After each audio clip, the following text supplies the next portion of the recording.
안녕하세요. 엉클즈의 돈돈. 오늘은 경제 클래스, 금융 용어나 경제 관련된 부분을 좀 심층적으로 들여다보는 시간. 오늘은 이 옵션에 대해서 한번 생각해 보는 시간을 갖도록 하겠습니다. 콜옵션, 풋옵션, 옵션을 산다, 옵션을 판다, 이런 얘기들이 많이 나오는데, 그렇게 실제로 옵션을 대상으로 거래하는 것들은 제가 좀 뒤로 밀어놓고요. 그거는 좀 위험이 큰 거고 일반인들이 접하기가 쉽지 않은 거라서 밀어놓고 하시는 분들도 있겠지만, 일반 금융상품에도 그 옵션이 굉장히 많이 복합적으로 혼합되어 있거든요. 그러니까 복합 금융상품이라고 얘기하는데, 옵션이 일정 부분을 차지하기 때문에 상품을 더 강조하거나 수익이나 위험들을 더 원래는 줄이려고 한 건데 수익이나 위험을 더 크게 만드는 그런 경우가 일반적으로 있습니다. 그래서 이 옵션이라는 것에 대한 얘기를 좀 하도록 하겠습니다. 사실 옵션은 파생상품이라고 하는 영역에 속해 있습니다. 옵션, 그 다음에 요거보다 먼저 기억하셔야 될 선물, 그 다음에 수압. 요 선물, 옵션, 수압이 파생상품의 아주 기본적인 세 가지 유형인데, 이 파생상품의 세계에서 지금은 가장 많이 금융상품의 그 역할을 하고 있는 것이 옵션이기 때문에 오늘은 옵션에 대해서 좀 생각해 보려고 하는데, 일단 파생상품이라고 하는 거에는 선물, 옵션, 수압이 있다. 기억하시면 좋겠고요. 처음에는 이 파생상품은 사실 리스크를 관리하기 위한 거였습니다.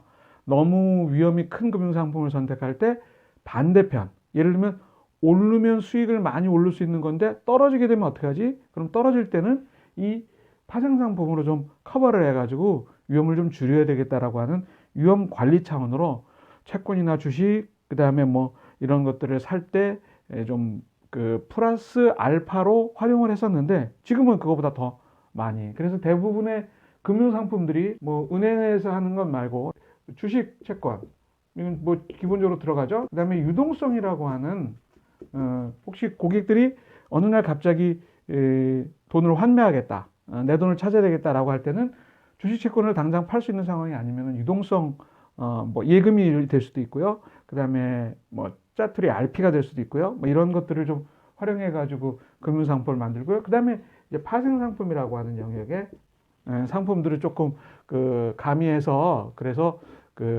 세 가지로 금융상품을 만드는 경우가 대부분 많이 요즘의 추세입니다. 이런 파생상품들이 들어가는 것 중에 대표적인 거 ELS, 그 다음에 ELT, 그 다음에 레버리지 펀드, 이런 것들이 대부분 이제 이런 파생상품을 많이 활용하는 것들인데, 그 상품들에 대해서는 제가 다음 시간에 이 뒤편으로 바로 분석을 해서 좀 말씀드리도록 하겠습니다. 콜이라는 거하고요, 부르다라는 거하고요, 그 다음에 풋, 팔다인데 밀어내는 거죠. 이렇게 두다 이런 말이니까요.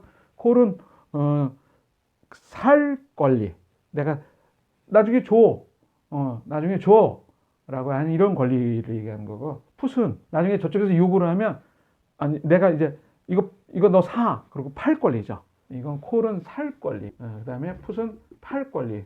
여기에 권리라는 말이 이렇게 들어가는 걸 보면 옵션이란 말은 권리라는 말로 여러분들이 이해를 하시면 될 것 같아요. 내 입장에서 볼 때 내가 소유하는 거, 그거를 콜 옵션, 내가 가지고 있던 거를 저쪽으로 넘겨버리는 건 풋 옵션, 이렇게 얘기를 합니다. 그래서 내가 살 권리를, 그런 권리를 내가 산다, 그걸 롱, 그 다음에 살 권리를 내가 팔았다 그러면 숏, 이렇게 얘기해가지고 살 권리, 팔 권리, 그 다음에 구입, 산 거에 따라서 롱, 그 다음에 팔면 숏, 이렇게 얘기를 하는 여러 가지 용어들이 있는데, 그런 용어들에 대한 건 제가 여러분들한테 알기 쉽게만 옵션에 대해서 설명드리는 기회니까 거기에 집중하도록 하겠습니다. 예를 들어서 말씀드리면 좀 쉽겠죠.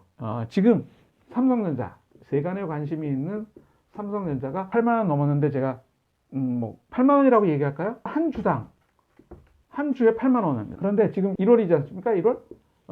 그런데 한 6개월 뒤인 7월에 삼성전자를 그대로 8만 원에, 이게 미래입니다. 지금 아직 벌어지지 않은 일이죠. 8만 원에 내가 살 권리를, 지금 1월 달에 7월 달에 8만 원에 살 수 있는 권리를 상대방에게 샀습니다. 얼마 주고? 8만 원에 한 10%는 너무 비싸고요. 한 4천 원? 5%, 4천 원 주고. 4천 원 주고 샀습니다. 7월 달에 삼성전자를 8만 원, 지금 가격에 똑같은 수준의 가격으로 살 수 있는 권리를 4천 원 주고 산 거예요. 일단 이 말까지는 이해가 되시죠? 그러면 상대방은 그때 가서 내가 권리를 행사한다 그랬는데 내가 살 거야. 그러면 싫든 좋든 이 4천 원을 받았기 때문에 그때 8만 원에 나한테 팔아야 돼요. 근데 6개월을 기다렸습니다. 7월 달이 돼가지고 삼성전자가 10만 원이 된 거예요. 오, 시장 가격 2만 원이 뛴 거죠. 그러니까 이 원래 제가 그 옵션을 가지고 있었던 사람이 그때 가서 상대방한테 나 지난번에 너한테 4천 원 주고 내가 살 거리를 가졌던 거 이번에 행사할 거야 그러면서 삼성전자 한 주 내놔. 그러면 이 사람은 갖고 있던 삼성전자든 여하튼 삼성전자를 나한테 한 주 줘야 돼요. 지난번에 4천 원 때문에. 그런데 시장에서 사서 주든 아니면 자기가 갖고 있는 걸 주든 여하튼 나는 정해진 가격 8만 원에 그거를 매수할 수 있는 권리가 나한테 있기 때문에 나는 8만 원에 4천 원을 준 대가로 시간이 지난 다음에 8만 원에 그 삼성전자 한 주를 내 손에 잡습니다. 그러면 8만 원에 손 잡았으니까요. 시장에 내다가 바로 팝니다. 바로 팔아요. 그러면 손에 얼마 잡죠? 시장 가격이 10만 원이니까 손에 10만 원을 잡겠죠.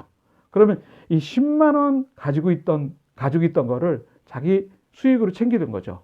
그러니까 결국 이 사람은 1월 달에 4천 원을 지급하고 권리를 하나 사서 7월 달에 자기 돈 8만 원을 쓴 게 아니고요. 그 권리 하나 때문에 나 8만 원짜리 그거 내놔. 그럼 8만 원을 주긴 주겠죠. 즉시 주겠죠. 그 다음에 8만 원짜리 주식을 손에 한 자 잡고 시장 가격이 10만 원이니까 바로 갖다 팔면 2만 원. 이 차액이 2만 원이죠. 플러스 2만 원의 수익을 취하는 것이 바로 콜 옵션 한 주를 행사해서 얻은 수익이 되는 거죠. 그럼 이 사람은 얼마의 수익을 얻게 된 거죠? 4천 원 가지고 2만 원 수익을 얻은 거죠. 수익률 말하면 한 500%의 수익을 얻은 거죠. 5배의 수익을 얻은 거죠.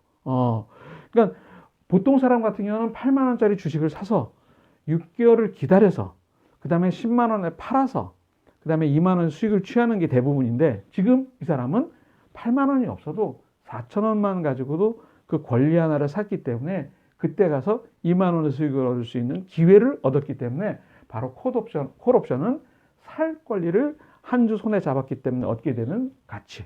그러니까 결국 2만 원에서 4천 원을 뺀 16,000원이 이 사람의 저의 순수익이 되는 거죠. 삼성전자가 12만 원 올랐다. 그러면 나는 4만 원을 얻는 거니까 4만 원에서 4천 원을 뺀 36,000원이 내 수익이 되는 거고요. 결국 많이 오르면 오를수록 콜옵션은 더 많은 수익을 갖게 되는 거죠. 반대로 만약에 8만 원보다 떨어졌습니다. 또는 8만 원입니다. 그럼 어떻게 될까요?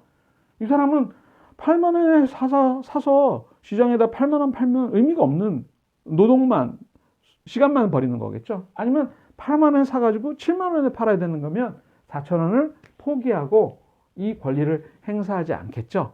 그래서 콜옵션은 사실은 권리를 행사할 수도 있고 행사하지 않을 수도 있는데 많이 내가 의도한 대로 가격이 오르면 오를수록 행사를 해서 더 많은 수익을 취하지만 그 행사 가격보다 같거나 낮으면 콜옵션을 행사하지 않아서 옵션 4천 원만 포기하면 되는 이런 결과가 나타나는 경우가 여러분들한테 콜옵션의 기본적인 거래 행위라고 이해하시면 됩니다. 그 다음에 풋옵션은 반대입니다. 반대. 이 경우하고 똑같은 경우로 제가 말씀을 드려볼까요? 현재 1월 달에 삼성전자가 8만 원입니다. 7월 달에 이걸 8만 원에 팔 권리, 한 주를 4천 원에 팔 권리, 이번엔 팔 권리를 한 주를 샀어요. 그런데 정말 7월 달에 가서 이게 팔 권리를 가졌을 경우에는 만약에 이게 5만 원으로 내려갔습니다. 5만 원. 시장 가격이 5만 원이 된 거예요. 그러면 내가 팔면 저 사람은 사야 되기 때문에 8만 원에 그렇게 약속을 했지 않습니까? 1월 달에. 예, 그러니까 지금 시장에서 5만 원짜리 하나를 삽니다.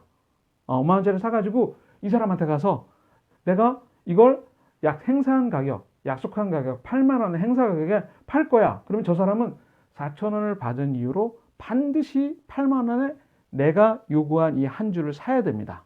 그러니까 결국 나는 시장에서 5만 원을 사가지고 저 사람한테 가가지고 너 지난번에 내가 풋옵션을 너랑 거래했으니까 이거 행사할 거야. 너 이거 사. 그럼 그 사람은 울며 겨자 먹기로 8만 원에 사야 됩니다. 그러면 시장에서 5만 원에 사서 저 사람한테 8만 원에 파니까 3만 원에 플러스 3만 원의 이익을 바로 볼 수 있는 거겠죠. 그게 이게 풋옵션입니다. 그러면 3만 원에서 4천 원을 뺀 2만 6천 원이 내 수중에 들어오는 거겠죠. 그렇기 때문에 풋옵션은 반대로 풋옵션이 만약에 5만 원이 아니고 10만 원을 떴습니다. 내가 시장에서 10만 원에 사가지고 이 사람한테 가서 8만 원에 사. 이게 무슨 의미가 있어요? 손해보는 짓이죠.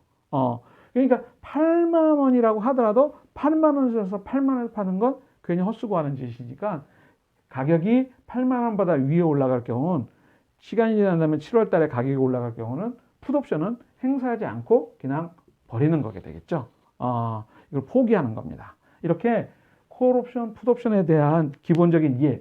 삼성전자 8만 원에서 7월 달에 10만 원을 뛰든지 또는 5만 원으로 내려가든지 뭐 이런 경우를 좀 생각한다면 여러분들이 연습해 가서 익숙하게 된다면 콜옵션, 풋옵션에 대한 경우도 많이 익숙하게 여러분들의 것으로 만들 수 있을 겁니다. 일반적으로 콜옵션은 그 플러스, 그러니까 올라갈 때 많은 유익이 되고요. 풋옵션은 떨어지면 떨어질수록 예전에 IMF 때 주가가 굉장히 많이 떨어지고 뭐 금융상품이라든가 원자재 가격이 굉장히 많이 떨어졌을 때 이 풋옵션을 갖고 있었던 사람들은 굉장히 떨어지면 떨어질수록 뒤에 돌아서서 박수치는 거죠. 우리 일상생활에도 이런 것들이 많이 있어요. 여러분들이 로또 복권을 샀습니다. 로또 복권 5천 원이죠. 5천 원. 5천 원 주고 하나 샀습니다. 그런데 일주일 지난 다음에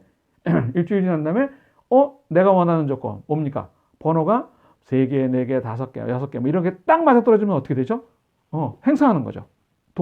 그리고 5천 원 가지고 뭐 10만 원, 1000만 원, 몇 억까지도 수익을 얻을 수 있는 거고요. 만약에 떨어지면 어떻게 되는 거죠? 하나도 안 맞아. 행사 가격을 행사하지 않죠. 행사하지 못하는 거죠. 그렇게 되면 버리게 되는 거죠. 이런 것들이 어쩌면 콜옵션의 어떤 대표적인 유형이 아닐까. 로또 복권 이런 것들이 우리 주변에도 사실은 굉장히 많이 있을 겁니다. 제가 알기 쉽게 설명드린다고 했는데 옵션에 대한 이해가 되시는지 모르겠습니다. 자, 앙클즈의 돈돈 경제 클래스 여러분들이 많이 사랑해 주시고요. 그 다음에 구독, 좋아요 눌러주시면 제가 더 힘을 받겠습니다. 다음 시간에 뵙겠습니다. 고맙습니다.